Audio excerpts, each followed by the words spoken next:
Nongeye kubasuhuza inshuti bakunzi ba IP Tech. Nizere ko wakoze subscribe. Niba utarakoze subscribe, ndagusaba gukanda aho ngaho handitse subscribe. Kore like, tere comment niba hari icyo ushaka ko tuzaganiraho ubutaha. Uyu munsi tugiye kuganira ku bijyanye na RP. RP ni Rwanda Polytechnic.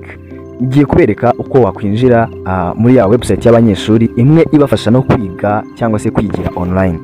Reka turebere hamwe uko wakwinjira ukoresheje Microsoft account y'umunyeshuri iba yarakozwe iyo ari kwiyandikisha bimwe bita registration. Mbere na mbere dufite hano tutorial bakoze ndetse iyi ni tutorial tugiye kugenderaho tukareba ko ibintu bikora byanyabyo. Nkuko mubibona berekanye link wafungura ya Microsoft Online. Iyi Microsoft Online ushobora kusanzwe ufite account ariko iyo account ni yawe, ni personal account na student account. Student account ni urayifite ahubwo nuko utaruzi uburyo ki ushobora kuyinjiramo. Student account wayibona urebeye kuri proof of registration. Abatazi aho proof of registration bayisanga, ngiye kubanyuza aho bita muri MISRP. Urajya kuri Google wandikamo MISRP, nurangiza winjire kuri MISRP ukoresheje email yawe isanzwe, nurangiza ushyiremo password wakoze applying. Murakoze. Abayibagiwe ukora reset password, ibintu byacu birihuta. Password yawe uhita uyibona vuba cyane. Uhita ukora password nshyashya ukinjiramo. Iyo ugezemo kwakoresha telefone zigendanwa, ukanda kuri menu cyangwa kuri turongo dutatu dutambitse ahagana ibumoso, ugakanda handitse proof of registration. Uhita ubona proof of registration, hanyuma ukaza kubonaho amakuru yose ushaka y'umunyeshuri, harimo email uri buze gukoresha ndetse na password wakoresha winjira kuri Microsoft Online. Iyi email na password nibyo bigiye kudufasha kwinjira muri Microsoft Online. Urakopia email cyangwa se uyifate mu mutwe cyane ko yoroshye, itangizwa na reg number yawe, hanyuma ukayandika muri Microsoft Online ugakanda next. Iyo umaze gukanda next ugera aho bagusaba password. Password ushyiramo ni yindi n'ubundi iri kuri proof of registration. Ibi biba byarakozwe ndetse biri licensed kubera ko uri umunyeshuri. Ndakeka murabizi twebwe dufite politike ivuga ko umunyeshuri aba yemerewe kwitwa umunyeshuri ari uko yakoze registration. Ubwo rero iyo utakoze registration ntabwo uri umunyeshuri, kandi registration ivalidatinga mu gihe cy'umwaka gusa. Iyo umwaka ushize urongera ugakora indi registration, iyo umwaka utaha niyo warasibiye ugakora registration yo muri uwo mwaka. Ayo nandi makuru mukwiriye kuba muzi. So reka dukomeze. Twamaze gushyiramo password kuri Microsoft Online, uko ukanda next nanone, hanyuma bagahita bakujyana ku yindi page iyo kuba wakora password yindi.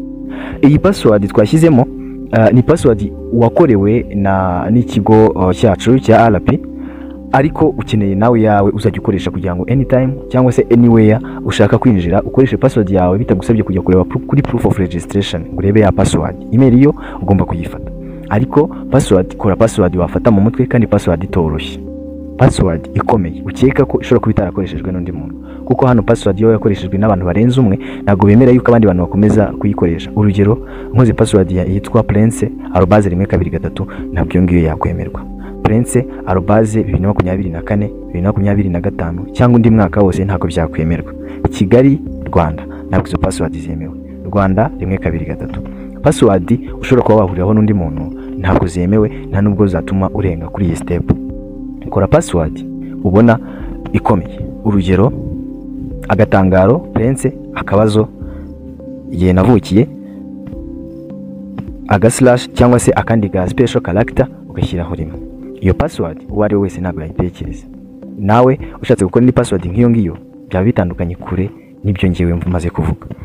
Twagiye umaze gukora password biremeye, bazahita bagusaba gukora ubundi buryo bwo kuzajya bamenya ko ari wowe winjiye, cyangwa se kwemeza ubundi buryo buzajya butuma bamenya ko ari wowe uri kwinjira. Ushobora gushyiramo indi account ukanze hariya muri kubona muri ariya magambo, cyangwa se ugashyiraho nimero ya telefone, ukanze kuri next ugashyiraho nimero ya telefone, uhitamo igihugu cyacu, country code murabizi ni 250, hanyuma ugashyiramo nimero ya telefone bakakoherezaho code. Iyo code wayishyiramo bakaba verifyinze ko ari wowe, hanyuma ugakanda next. Urabona ko byakunze. Ibi ngibi byo birihuta cyane.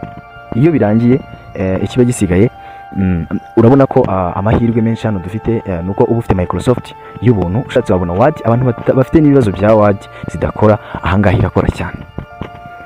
Ubwo iyo wamaze gukora login hano rwose uba ufite access kuri Word, Excel, PowerPoint n'izindi ku buntu kubera ko uri umunyeshuri.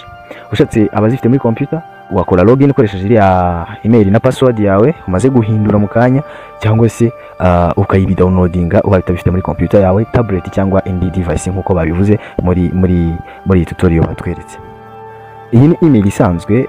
Iyo umaze gukora login ushatse wajya kuri Outlook ikora nka Gmail, ushobora kwakira kandi kohereza message ibisanzwe, ariko si ibyo ngibyo byatuzindiye, ahubwo dore reka turebere hamwe aho bihurira na e-learning. Reka turebe niba kuri e-learning ibintu bikora. Turajya kuri e-learning Rwanda Polytechnic, uraca kuri Google ubisearching bisanzwe, nurangiza winjiremo ukoresheje RP Connect, karakarogo ka Microsoft niko kandaho, hanyuma akenshi urabona ko byahise byizanamo. Ikindi urabona ko twagezemo icyo gikurikiyeho no kureba ko harimo amasomo yawe wiga muri iyo department yawe cyangwa se option yawe, ukareba amasomo yawe n'abarimu zayigisha. Nta kindi, urabona ko ibyo muri e-learning nabyo hano uba warigezeho. Iyo bashyizemo ama interrogation uyakora byoroheje bidasabye kugera ku ishuri. Iyo mwarimu ari online aje kubigisha nabwo ntibisaba kuba wageze ku ishuri, hano ushobora kwiga bitakugoye. Ndumva ari ibyo, mwakoze kunkurikira. Iyi ni channel ya IP Technology. Mwansangiza ibitekerezo byanyu uko mwumvise iyi tutorial, mukambwira aho nabyishe cyangwa se aho nkwiriye gukosora. Ikindi icyo mushaka ko twazakora kuri video y'ubutaha mwambwira nkagikora byihuse. Abakoze subscribe ndabashimiye, abatarakora subscribe nanjye nzishimira gukora neza kugira ngo muzakore subscribe. Kandi ndashaka ko dukora umuryango mugari wa IP Tech. Iyi ni channel y'abanyeshuri, tuzakoreraho ibindi bintu byiza cyane. Murakoze, mugire ibihe byiza.